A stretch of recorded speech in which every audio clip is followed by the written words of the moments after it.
ठीक है। क्या तुम्हें मेरे प्यारे प्यारे जग से न्यारे बच्चों, क्या तुम्हें इस डायग्राम में ये नजर आ रहे हैं बच्चों? यस, तुम्हें इस डायग्राम में ये नजर आ रहा है कि ये जो डीसीटी वाला पार्ट है, तुम इस डायग्राम को थोड़ा ध्यान से देखो। ये एफरेंट आर्टीरियोल है, ये एफरेंट आर्टीरियोल है, ये ग्लोमेरुलस है, ये इफरेंट आर्टीरियोल है। बेटा ध्यान से देखना है, ध्यान से देखना है, फिर बार बार बाद में मत बोलना कि दिखाया नहीं है डायग्राम। ये पीसीटी है, ये लूप ऑफ हेनले है और ये डीसीटी है।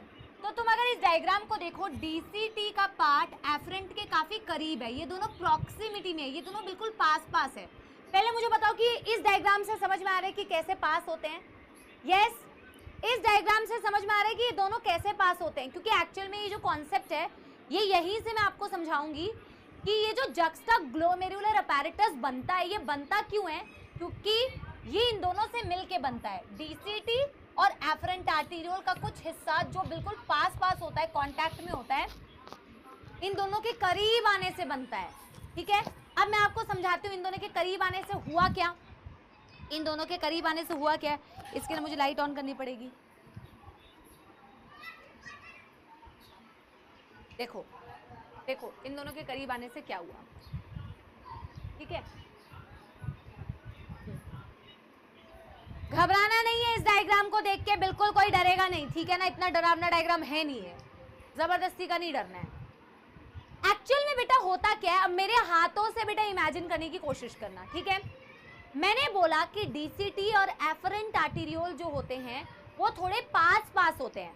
अब इमेजिन करो कि ये एफरेंट आर्टीरियोल ऐसे करके था ना, और ये डीसीटी का पार्ट है ऐसे करके, ये दोनों पास पास है, तो इन दोनों का एक जगह पे कांटेक्ट पॉइंट है। क्या मेरी बात समझ पा रहे हो बेटा? मैं इससे ज्यादा हाथ नहीं मोड़ सकती।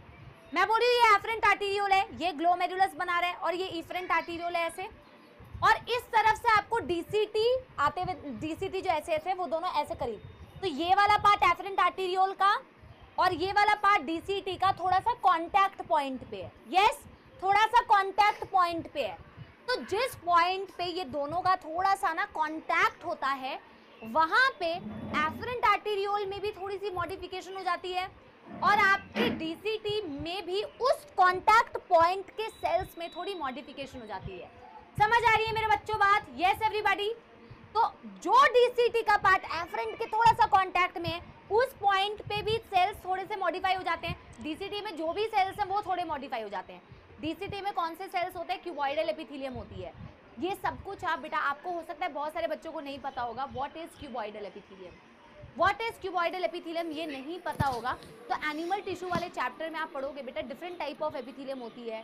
Simple squamous epithelium, simple cuboidal epithelium, simple columnar epithelium, शायद आपने थोड़ा सुना होगा, इनका नाम तो सुना होगा, cuboidal epithelium, columnar epithelium, right, थोड़ा तो सुना होगा। मैंने लाइट थोड़ी सी कम कर दी है ताकि आपको और थोड़ा सा बेटर दिखे। तो डीसीटी में ना क्यूबॉइडल